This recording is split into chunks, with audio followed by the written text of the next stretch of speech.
Hi, Chris here, and today I am going to be looking at this puck lock from Proven Locks. It's a very nice lock, but it has been in the news a little bit recently because Proven are actually taking the YouTuber McNally to court for demonstrating a bypass on this.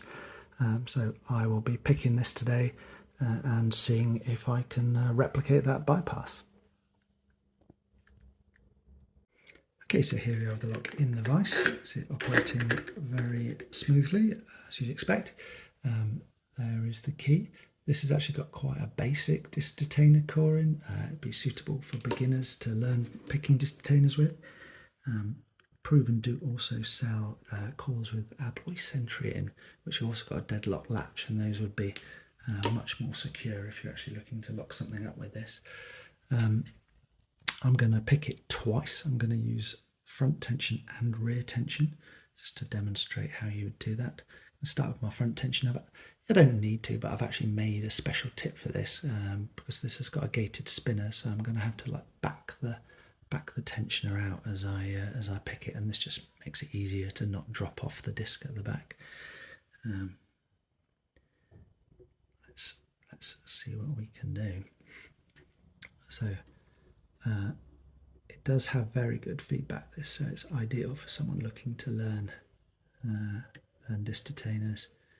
It's quite friendly, there's no nasty tricks or anything. It does have quite tight disc spacing though, so there's a little bit of challenge to like keeping everything controlled and navigating it properly, but that's good. That's a good skill to have, so ideal.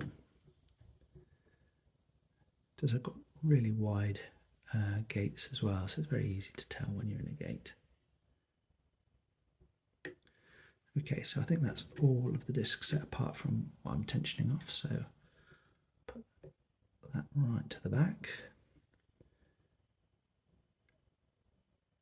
Set disc 1, and now I've unset the spinner, so I'll just back out slightly.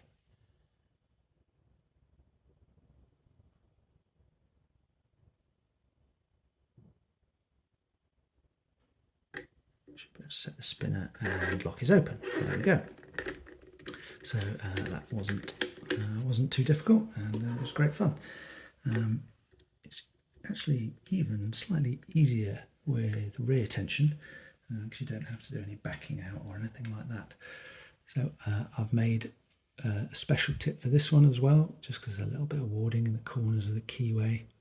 You can see that, but it's very straightforward to make.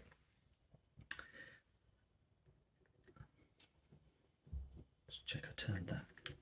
Yeah.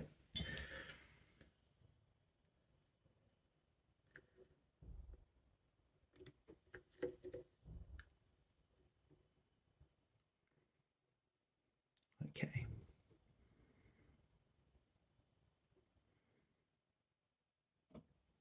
So that's the back disc set.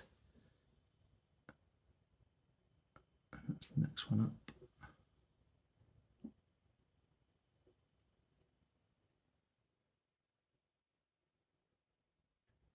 That one's the 0. Another one set. Another 0.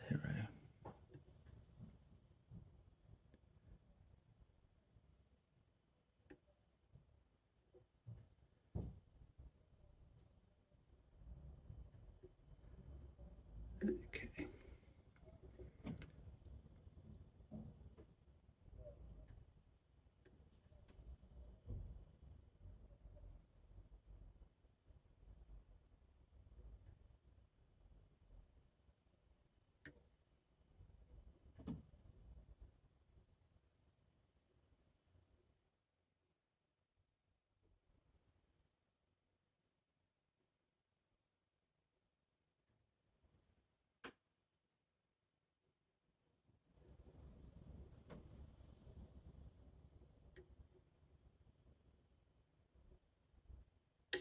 There we go, just nudged one on, and let's put on like that as well.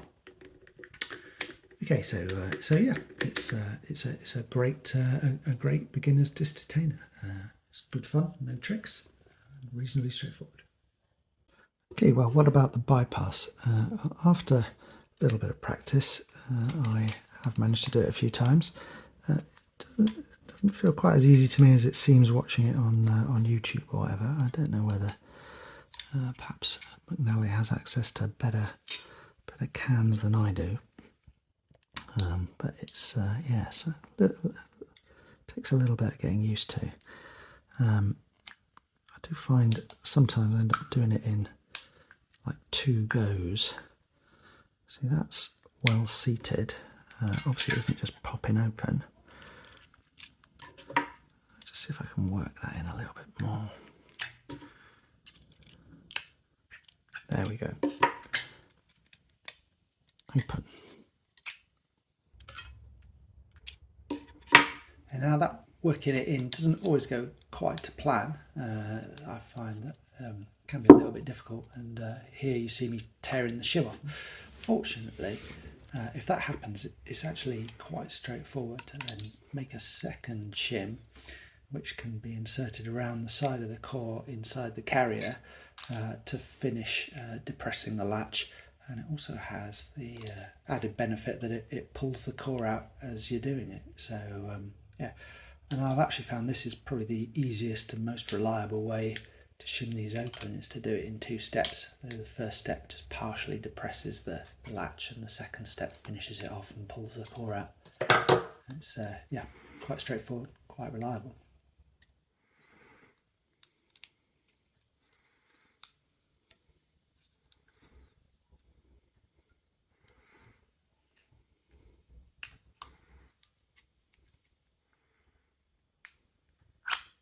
There we go. I did also have some quite good success with these hooks made from feeler gauges, 0.1 feeler gauges. They were you know, really very good and seemed very robust. They didn't last forever, but what I did find is they started damaging the lock actually, and they've left some marks on the latch. So yeah, good tools if you had to get through a load of these, but maybe not the best for doing it on your own lock at home, because it does seem to damage it. Draw what conclusions you will about the quality of the material on the latch.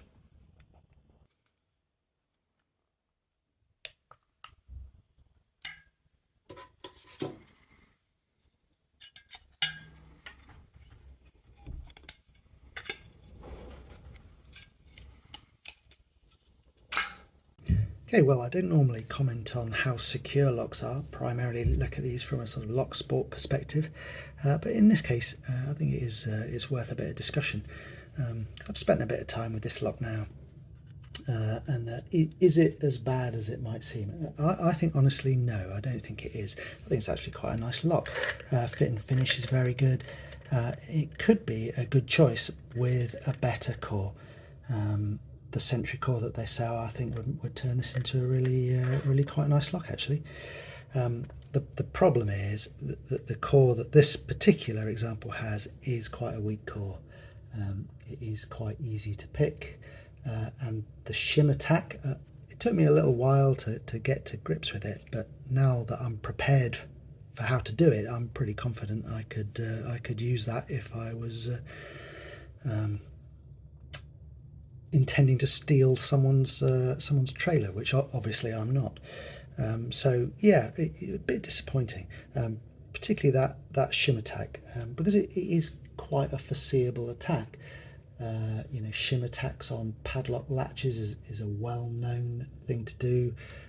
Bypassing locking mechanisms to get to actuators is well known. You've got the American lock bypass and the bypass on the master shutter locks. And front shimming is also known for pin tumbler locks, where you can just slip a shim in and keep the shear line open. And all of these attacks are really quite easy to prevent. You could prevent front shimming the same way pin tumbler locks do, and just put a bit of a step on here, and that would immediately stop that, as would having a smaller ramp on the actuator or a deadlocked actuator. So yeah, I mean, that's really quite easy to prevent. Obviously picking, you're never going to stop someone who really wants to pick a lock, someone will eventually find a way. You just need to make it hard enough that it's an unrealistic prospect, and to be honest, most medium to high security disc detainer locks would provide exactly that. The amount of skill and time necessary to open them in an installed state makes it a impractical attack. So yeah, is it a terrible lock? No. I think there are many very worse ones out there. Could it be better?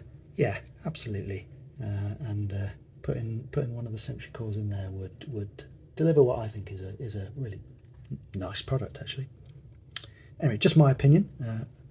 Other people may take a different perspective, but in the end, it's up to the user to decide.